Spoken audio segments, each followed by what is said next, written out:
suis ravie de vous retrouver pour une nouvelle vidéo. Ça fait pas mal de temps, je crois bien 2 mois que je n'ai pas publié, donc je m'en excuse pour ceux qui me suivaient. La raison est que j'ai déménagé, je suis passée d'un appartement à une maison. Donc pas le temps de lire avec les travaux, rien le temps de faire. J'ai quand même eu le temps d'installer de jolies bibliothèques dans ma maison que j'aurai l'occasion de vous montrer dans une autre vidéo. Trêve de plaisanterie, de bavarderie, je suis contente de vous retrouver. Ça me faisait plaisir de faire une vidéo sur les sorties littéraires du mois de mars. Parce que j'en ai vu beaucoup, parce qu'il y a beaucoup de sorties et que je voulais vous faire part effectivement de ce que moi j'avais trouvé. Alors j'ai pris une décision en ce début d'année, c'est de faire des achats raisonnés, c'est-à-dire des achats de bouquins que je suis sûre de vouloir lire et de vider ma palle, comme beaucoup, et dès que j'ai lu un livre, de vous faire un résumé, un retour sur mon avis et de le mettre en vente sur Vinted si jamais ça n'a pas été un coup de cœur. Donc achat raisonné. Au mois de mars, il y a beaucoup de sorties littéraires, beaucoup de livres ont été mis en avant, beaucoup de séries fantastiques, puisque c'est ce que je vous présente essentiellement. Donc il y a de la romance, de la romantécie et du fantastique. Il y a beaucoup de sorties, les romans que je vais vous présenter, en général, je vais les acheter. J'en ai sorti effectivement 16, j'en ai mis en avant 16. Il y en a beaucoup que vous allez voir effectivement passer sur les réseaux sociaux. Il y en a 2 ou 3 que je n'achèterai pas mais que je vous présente quand même pour que ça puisse plaire à un grand nombre. Le premier, j'ai mes petits anti-sèches. Le premier roman, c'est un relié aux éditions Brajlon de Daniel Jensen. C'est Le Pont des Tempêtes, le très très attendu Pont des Tempêtes, qui du coup s'affiche ici, qui est un magnifique relié, très très mis en avant par les éditions Brajlon, et qui du coup est un tome 1, c'est une série fantastique très attendue. Dans ce roman, on suit qui? On suit Lara, notre héroïne qui a été élevée depuis son plus jeune âge par son père aux arts de la guerre, de l'espionnage et de la séduction, et elle va avoir pour mission de mettre à genoux le royaume, le dirigeant, le roi du royaume effectivement voisin. Pourquoi? Parce que c'est un univers qui est très sujet aux tempêtes et il y a un pont qui traverse ce royaume et que ce dirigeant, ce roi, utilise au détriment des autres royaumes en utilisant donc à des fins commerciales et en se gardant tout, je suppose. Sous prétexte d'honorer un traité de paix, Lara va devoir épouser ce dirigeant et pouvoir le mettre à genoux. Voilà. Sauf qu'on sait très bien que ça va pas se passer comme ça et que notre héroïne va forcément découvrir ce royaume aussi dangereux qu'envoûtant. Elle va découvrir son roi et forcément ça va peut-être pas être aussi simple que ça de mener à bien sa mission. Donc voilà, je pense qu'il est très très attendu. C'est de la romance, c'est de la fantaisie, de la romantécie, donc je pense que c'est sûr, j'en ferai l'achat dès qu'il sort parce que c'est une édition reliée, du coup collector. Le deuxième livre, c'est La chasseuse et l'alchimiste, là aussi aux éditions Big Bang, très très attendu, un relié. Il sort lui aussi, pardon, le 1er mars, de Alison Soft et Saft, pardon, et du coup il est magnifique au niveau du chasse-page, au niveau de la couverture, c'est parfait. Ici, là aussi, pitch fantastique, fantasy. On suit une héroïne qui va mener la chasse. La chasse de quoi? D'une créature mythique, fantastique, qui a fait son apparition dans le royaume. Une grande chasse va être organisée et notre héroïne Margaret va décider de mener à bien cette mission pour que sa mère puisse rentrer à la maison. On ne sait pas pourquoi, pour quelle raison sa mère n'est pas avec elle, mais en tous les cas, si elle chasse cette créature, elle pourra faire rentrer sa maman. Pour mener la chasse, il y a une règle, il faut être accompagné d'un alchimiste et elle va trouver son partenaire en la personne de Wace, qui n'est pas tout à fait alchimiste, qui a été renié par ses maîtres de ce que j'ai compris et qui du coup va s'allier à Margaret. Ils vont former un tandem incongru puisque ce sont un petit peu des parias, des laissés pour compte dans la société et ils vont vite être complémentaires pour mener à bien cette chasse, et au détour de leur mission, ils vont découvrir une magie noire susceptible de leur offrir la victoire, à condition qu'ils puissent effectivement survivre.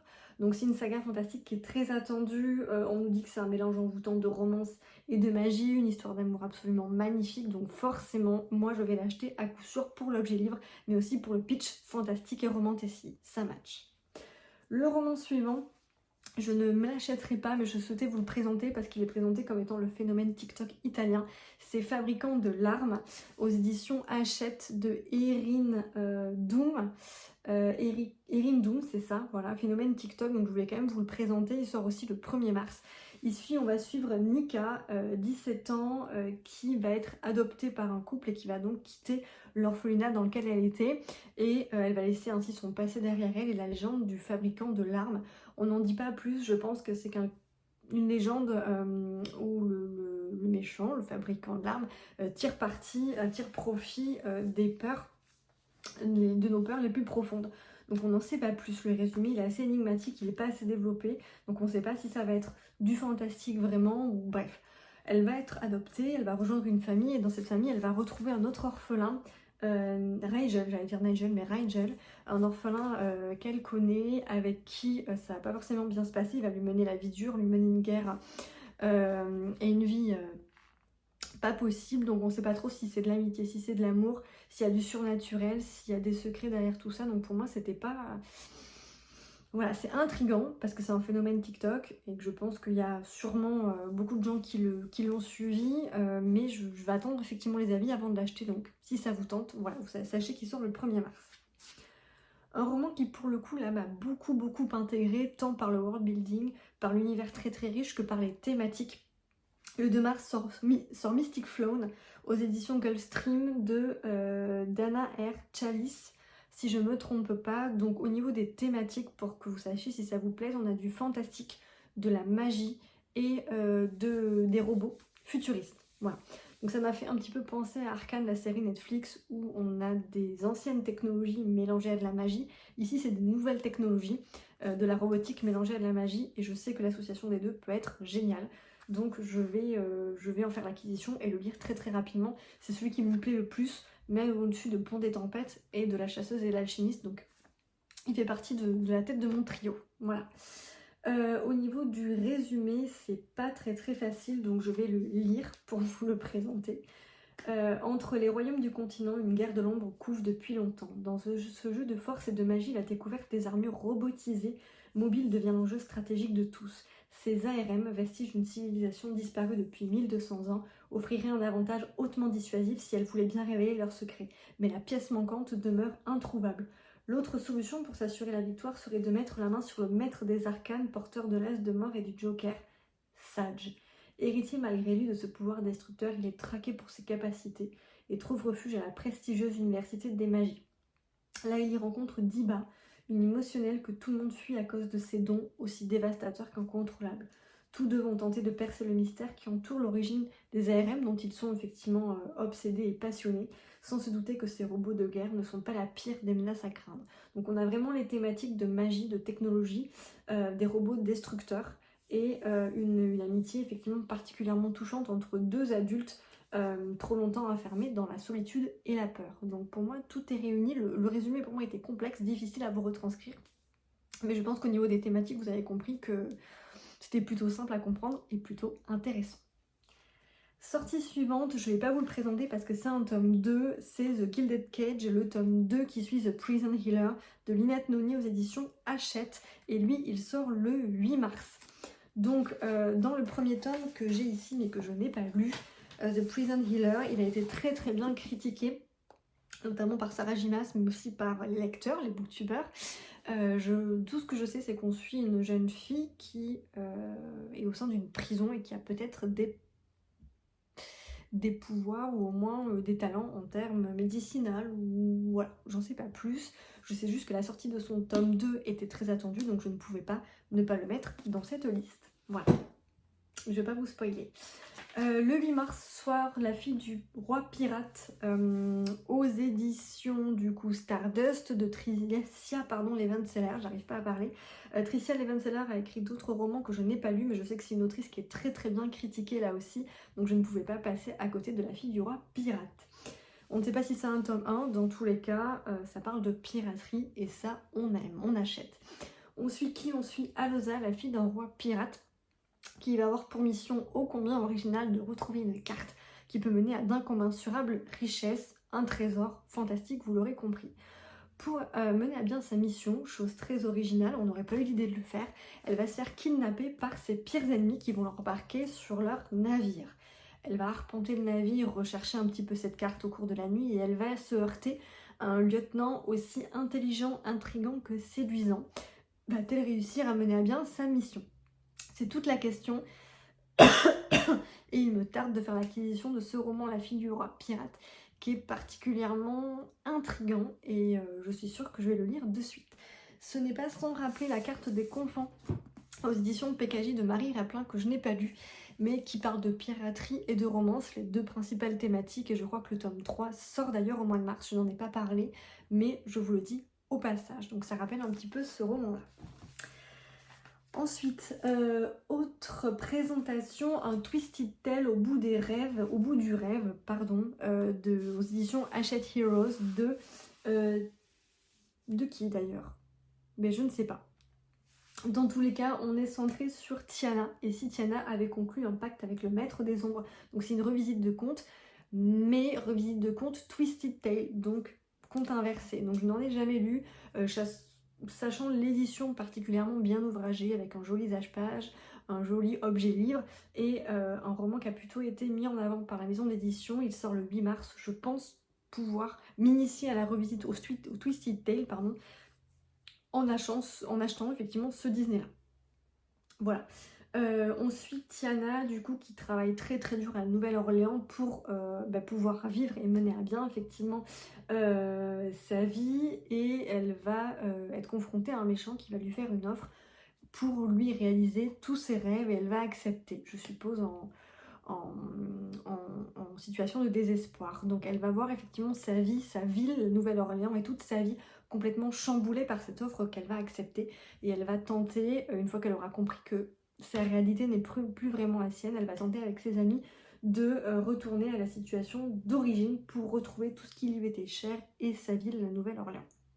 Donc voilà, moi il me tente bien, le pitch me tente bien, c'est une héroïne, Tiana, du coup, qui est très travailleuse, et sa personnalité me plaît bien. Je connais pas trop le Disney, je connais pas trop les Twisted Tales, mais je pense que je vais me laisser séduire par ce premier Twisted Tale que je vais choisir. Autre saga qui sort effectivement le 9 mars, c'est une saga concentrée sur les vampires aux éditions Robert Laffont. Collection R de Nicolas Reins sort la saga Vamps, une nouvelle série de vampires qui va séduire tous les fans de la saga Twilight de première génération et de la saga Assoiffée de Tracy Wolff. On va suivre donc une académie, Vamps, où vont étudier les élites de vampires, la crème de la crème des vampires. Et nous, on va suivre forcément, pour ne pas changer, on va pas suivre une élite, on va suivre effectivement Dillion, un outsider. Pourquoi? Parce qu'il est de sang mêlé. Il est mi-humain, mi-vampire. Donc du coup, il va devoir, je suppose, s'adapter à cette académie, faire face à ses capacités qui doivent être hors du commun, je le suppose. Donc voilà une nouvelle saga à laquelle vous ne pouvez pas passer à côté si vous êtes fan de Assoiffé et si vous êtes fan de Twilight. Voilà, à voir ce que ça donne. Dans tous les cas, la couverture est plutôt sympathique avec un néon. Donc moi, je vais effectivement l'acheter et le lire de suite. Je ne pouvais pas faire cette vidéo sur les sorties du mois de mars sans vous parler de la saga Mémoire de la forêt. Je n'ai pas lu le tome 1, ici c'est le tome 2 qui sort, de Michael Brun-Arnaud aux éditions École des loisirs, il sort le 15 mars. Le tome 1 a été très bien critiqué, c'est un livre plutôt jeunesse mais qui traite de manière métaphorique de la maladie d'Alzheimer, où on suit, je crois, une petite taupe, Ferdinand Taupe, qui perd la mémoire et qui essaie de remettre la main sur les mémoires qu'il avait déposées en librairie. Avec l'aide de son ami Archibald, il va tenter de les retrouver puisqu'elles ont été achetées. Il ne peut plus effectivement les remettre la main dessus, donc ils vont avoir tout un petit périple pour retrouver un petit peu ses mémoires. Et je pense que c'est une très belle évocation de la maladie d'Alzheimer. Dans tous les cas, c'est très doudou, c'est très beau. Et donc là, le tome 2 sort, donc je ne pouvais pas ne pas vous en parler. Ensuite, une revisite de contes, Un serment si noble et si funeste de Brigitte Kéremer aux éditions Drageot, le tome 3 sort effectivement le 15 mars. Donc j'ai bien sûr l'acquisition, j'ai bien sûr le tome 1 et le tome 2. Je n'ai pas lu le tome 2, donc je ne vous ferai pas le plaisir de lire le résumé du tome 3. Par contre, je peux vous parler un petit peu du tome 1. C'est une revisite de contes. Je n'ai lu que 2 revisites de contes, je vous en ai déjà parlé sur la chaîne, et ça fait partie des revisites de contes qui sont plutôt très bien faites. J'avais toujours peur, moi, de lire quelque chose de trop gnangnan. Là, c'est une réussite du conte de La Belle et la Bête, donc on peut se dire, mais mon Dieu, mais comment ça va être mené? En fait, c'est très très bien mené. On a d'ailleurs la mise en avant d'une héroïne qui souffre d'un handicap, donc c'est plutôt bien trouvé. Au départ, j'ai eu un petit peu de mal à accrocher au récit, et puis après, il y a vraiment une action, un univers très très riche, une enquête. c'est un vrai page turner, enfin, vraiment, j'ai été happée, pourtant j'étais très réticente à la réécriture de contes et finalement c'était très très bien fait, donc oui bien sûr que je vais lire le tome 2, bien sûr que je vais lire le tome 3, parce que il y a un plot twist à la fin, enfin c'est vraiment très très très bien fait, donc j'ai été happée et j'ai lu les quelques 700 pages pratiquement d'une traite, ça a vraiment été un coup de cœur. Ensuite, aux éditions, du coup, j'arrive jamais à retenir, Hachette de Yelena sort Persona, le tome 1, le 15 mars. C'est un roman fantastique, là aussi c'est pareil, je vais vous lire une partie du résumé parce qu'un petit peu compliqué. Dans le monde de luxe, les enfants qui ont été touchés par la lumière développent des pouvoirs singuliers. Loin d'être admirés, ces êtres exceptionnels sont craints et méprisés par le reste de la société. Arrivés à la majorité, ils ont deux choix, soit effectivement rejoindre le culte de la lumière et conserver leur magie, mais faire une croix sur leur liberté, soit renoncer à leurs dons et se marier. Voilà. Ici, on suit Andrea, dite Persona, on verra pourquoi, qui refuse. Voilà, elle veut garder sa liberté, mais aussi garder son don. Comment est-ce possible, sachant qu'en principe, dans son royaume, ce n'est pas possible. On va lui donner une mission, une mystérieuse mission, on va lui confier, et c'est l'espoir pour elle de changer le cours de son destin et le cours de son royaume. Sachant que l'équilibre du monde de Lux se fait plus fragile que jamais. Alors c'est pour moi un résumé intriguant qui en dit un petit peu sans trop en dire, donc je savais pas trop comment me positionner. Ça m'a assez intriguée pour que je le mette dans cette sélection de sorties littéraires et que je l'achète, je pense. Il fera pas partie de mes premières lectures, mais dans tous les cas, je l'achèterai. Aux éditions Hugo et H, The Perfect Love de Lila Mars. C'est le tome 2 qui sort, c'est une saga dystopique, donc forcément un petit peu à la divergente, etc. Donc ça a beaucoup le vent en poupe en ce moment. Je ne vais pas vous lire le résumé du tome 2 parce que j'ai le tome 1 à lire ce mois-ci. C'est une saga, déjà 3 millions de lecteurs, donc je suppose sur Wattpad, très très mise en avant sur les réseaux sociaux. Donc oui, c'est quelque chose que je vais lire très rapidement. Le pitch, je vais vous le présenter, ça m'a beaucoup rappelé les sagas Eden Island aux éditions Inceptio, où on avait un monde post-apo avec la science mise au service, donc non pas de l'amour comme ça va être le cas dans ce roman, mais la science mise au service de l'organisation et du fonctionnement du nouveau monde. Voilà. Là c'est un petit peu pareil, on a la science, un algorithme je suppose, qui va vous désigner votre âme sœur que vous allez devoir épouser dans un délai effectivement bien donné. Ce qui va être le cas de notre héroïne Elliot, qui à 98,8% va se voir désigner son âme sœur et va devoir l'épouser. Le hic, vous vous en doutez, c'est qu'elle est amoureuse effectivement de quelqu'un d'autre. Donc comment faire? Est-ce qu'on doit écouter son cœur? Est-ce que c'est possible ou est-ce qu'elle doit être en infraction? Et quelles sont les conséquences si on a en infraction vis-à-vis de la loi? Et elle va apprendre à connaître cette âme sœur. Donc moi ça m'intéresse beaucoup parce que forcément il y a l'utilisation de la science à outrance. Je suppose que les scientifiques sont au cœur du pouvoir politique et en même temps l'histoire d'amour qui a dû se dire pas mal de lecteurs, donc je me dis que ça ne doit pas être pas si mal que ça. Donc voilà, le tome 2 sort le 22 mars aux éditions Hugo et H, donc moi je vais lire ce tome 1 et je vous invite à faire pareil. Ensuite, on a Light Lark aux éditions Lumen de Alex Asher. La version brochée est très jolie, la version polie l'est encore plus. Ici, qu'est-ce qu'on suit? C'est pareil, le résumé n'est pas forcément facile. Je pense que c'est une saga un petit peu à la Hunger Games. Moi, ça m'a fait penser énormément à ça. Donc, le centennal commence. Tous les 100 ans, on a l'île maudite de Light Lark qui refait son apparition et les dirigeants des 6 royaumes doivent désigner, je crois, l'un d'entre eux pour participer à une compétition meurtrière et pour rompre la malédiction, je crois que l'un d'entre eux doit mourir. Donc je suppose que c'est un petit peu à la Hunger Games, j'ai pas lu plus du résumé, je suppose que chacun des personnages vont être particulièrement attachants, diversifiés, différents les uns des autres, vont devoir mener des alliances et vont avoir des secrets les uns pour les autres. Donc c'est assez classifié comme de la dark fantasy dans la ligne un petit peu de Les Bardugo pour ceux qui connaissent aux éditions de Saxus, et c'est inscrit sur la liste des best-sellers de New York Times, donc il est aussi très très attendu. Avec Le Pont des Tempêtes, La Chasseuse et l'Alchimiste, Light Lark a été très très mise en avant par la maison d'édition Lumen, donc je pense qu'il fera partie des achats que je vais faire et des lectures très très rapides. Le 24 mars aux éditions Inceptio sort Écarlate sous la cendre d'Elisabeth Elisabeth Kachava, pardon. Je voulais présenter ce roman parce que je suis vraiment assez fidèle de la maison d'édition Inceptio, bien que ça fait quelques temps que j'ai pas fait d'achat. Il y a beaucoup de sagas fantastiques que j'ai et qui me viennent des éditions Inceptio. Il y a de la qualité au niveau du récit, au niveau des histoires. Je pense notamment aux Arcanes d'Emra de Lina Heusy que je vous conseille vraiment, mais vraiment de lire parce que c'est une saga fantastique qui a été un coup de cœur incommensurable pour moi, où il y a le lien entre les enfers et le paradis sans qu'il y ait de dichotomie vraiment entre le bien et le mal. C'était vraiment bien fait.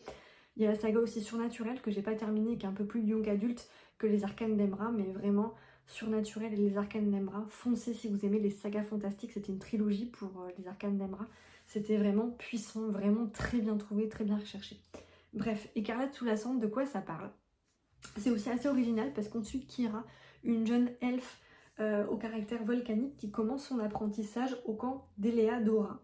Entre les cours, les combats, les soirées, les entorses au règlement, elle va être mise en face du sourire de l'énigmatique Talion, un ange plus que prétentieux. Donc déjà, on a un des elfes qui côtoie des anges, je trouve ça très très original et je l'ai encore jamais vu dans un roman.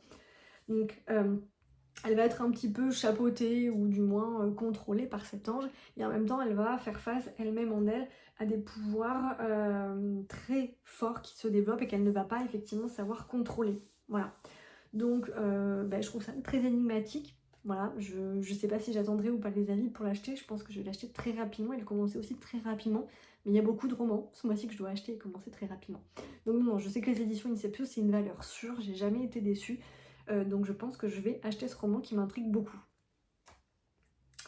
Ensuite, j'ai décidé de vous présenter une saga historique pour ceux qui sont amateurs du genre, moi pas, mais celle-ci m'a beaucoup intriguée parce qu'on a une histoire qui est bouleversante, des personnages qui ont l'air d'être très très attachants. On est à quelle époque? On est en 1899 en Angleterre, on suit le jeune Tommy qui essaie d'échapper à sa condition de fils d'ouvrier et qui est fasciné par la noblesse.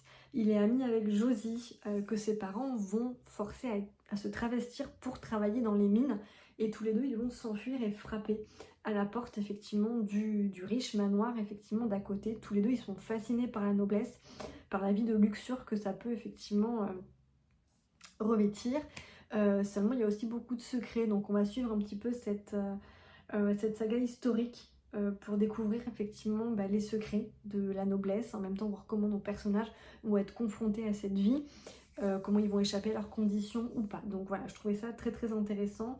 Il s'agit donc de Tracy Rees aux éditions Charleston qui sort le 28 mars. Les secrets de Silvermoor. Voilà, la magnifique couverture effectivement s'affiche. Dernière présentation, j'ai pas présenté beaucoup de romans de Saxus, ici je vous présente Monstre Ordinaire aux éditions de Saxus de J.M. Miro qui sort le 30 mars et c'est sûr que c'est une acquisition que je vais faire, ça a l'air plutôt sombre. Alors le pitch m'a fait penser à La Maison au milieu de la mer Suruléenne parce que je n'ai pas lu mais que j'ai, où il y a des orphelins avec des pouvoirs extraordinaires qui sont sur une île. Là c'est un petit peu pareil, au nord d'Édimbourg, 1882, au bord d'un loch isolé se trouve un institut, l'Institut Cairndal, où il y a un mystérieux docteur qui réunit des orphelins qui ont des pouvoirs hors du commun. À Londres, effectivement, on suit Charlie qui a un pouvoir d'autodérision et Marlowe qui a le pouvoir de brûler mais aussi de régénérer les chairs. Ils vont être pris en charge par deux détectives, deux agents spéciaux je crois pour les escorter jusqu'à cet institut. Et en cours de route, ils vont être confrontés à une force sinistre et dangereuse qui menace de bouleverser le monde qu'ils connaissent. Je trouvais ça fascinant comme résumé, à la fois le fait qu'on conduise deux individus, deux jeunes gens avec des pouvoirs extraordinaires dans un institut isolé et qu'en même temps ils soient confrontés sur leur chemin à une force maléfique. Je trouve ça juste magique comme résumé, donc c'est un petit peu dark je pense. Voilà, quelles sont les forces qui traquent nos deux héros, franchement ça a l'air plutôt pas mal. Et c'est vrai que je vous ai pas cité d'autres sorties de Saxus comme Cendrillon est déjà morte je crois, qui moi ne me tente pas du tout. J'ai préféré vous présenter la sortie de Saxus qui moi m'emballe pas mal, voilà. Donc je vous ai présenté certaines sorties du mois de mars et j'espère que vous ne m'en voudrez pas. J'ai présenté que celles qui m'intéressent vraiment en vous rajoutant une ou deux parutions qui pourraient vous intéresser mais que je ne vais pas forcément acheter comme les serrés Silvermoor ou Fabricant de larmes, mais au moins vous avez quelques petites choses d'autres à piocher outre mes goûts.